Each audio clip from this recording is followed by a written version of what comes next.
Assalamualaikum warahmatullahi wabarakatuh. Untuk video yang kedua, masih dalam lanjutan program linear. Setelah kita mencari daerah penyelesaian sistem persamaan linear dua variabel, kita baru menginjak ke program linear. Program linear dan model matematika. Setelah memahami cara menentukan daerah himpunan penyelesaian dari sistem berdasarkan linear, sekarang akan dipelajari program linear dan model matematika. Apa itu program linear? Program linear itu adalah suatu program untuk menyelesaikan permasalahan yang batasan-batasannya berbentuk pertidaksamaan linear. Program linear itu adalah suatu program untuk menyelesaikan permasalahan yang batasan-batasannya berbentuk pertidaksamaan linear. Ini berarti kita diketahui pertidaksamaan linear, kemudian kita gabung, itu kita sebut nanti program linear. Secara umum, program linear terdiri dari dua bagian, yaitu adalah fungsi kendala dan fungsi objektif. Fungsi kendala itu adalah batasan-batasan yang harus dipenuhi, sedangkan fungsi objektif adalah fungsi yang nilainya akan dioptimumkan, bisa dimaksimumkan atau bisa diminimumkan. Jadi fungsi objektifnya ini adalah fungsi yang kita pakai untuk mencari maksimum minimumnya. Dalam program linear, batasan-batasan atau kendala-kendala yang terdapat dalam masalah program linear diterjemahkan terlebih dahulu ke dalam bentuk perumusan matematika yang disebut sebagai model matematika. Jadi dari kalimat cerita kita buat menjadi model matematika.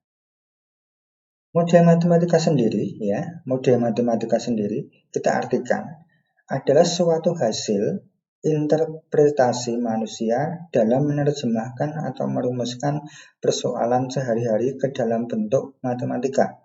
Berarti dari soal cerita kita rubah menjadi bentuk matematika atau kalimat matematika, sehingga persoalan itu dapat diselesaikan secara sistematis.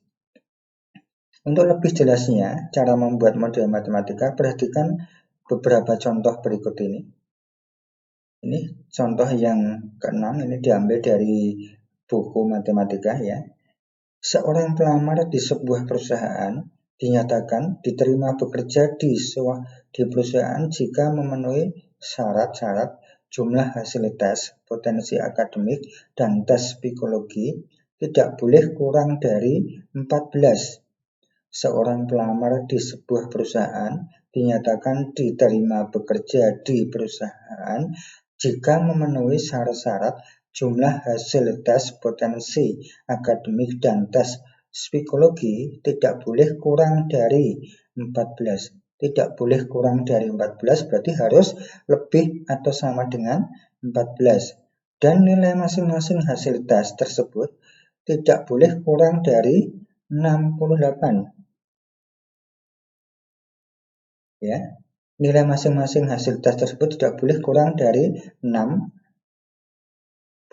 Buatlah model matematika untuk permasalahan tersebut. Kalimat yang pertama ini, seorang pelamar di sebuah perusahaan dinyatakan diterima bekerja di perusahaan jika memenuhi syarat jumlah hasil tes potensi akademik dan tes psikologi tidak boleh kurang dari 14. Itu kalimat yang pertama. Misalnya, nilai tes potensi akademik itu kita misalkan X dan nilai tes psikologi kita misalkan Y. Dari syarat pertama diperoleh jumlah X, berarti X tambah Y kita jumlahkan, tidak boleh kurang dari 14, berarti harus lebih atau sama dengan 14. Berarti X ditambah Y ini lebih dari atau sama dengan 14. Itu kalimat yang pertama. Kemudian syarat yang kedua, kalimat yang kedua, nilai masing-masing hasil tes tersebut tidak boleh kurang dari 6. masing-masing ya, nilai masing-masing hasil tes tersebut, baik tes potensi akademik dan tes psikologi, tidak boleh kurang dari 6. Berarti X-nya harus lebih dari atau sama dengan 6, karena tidak boleh kurang dari 6. Berarti boleh lebih, boleh sama dengan 6. Itu X-nya, dan Y-nya harus lebih dari atau sama dengan 6 juga. Jadi model matematikanya dari permasalahan ini adalah yang pertama, X ditambah Y lebih dari atau sama dengan 14, dan yang kedua, X lebih dari atau sama dengan 6, dan yang ketiga, Y lebih dari atau sama dengan 6 dengan X, Y anggota bilangan cacah. Itu cara membuat model matematika.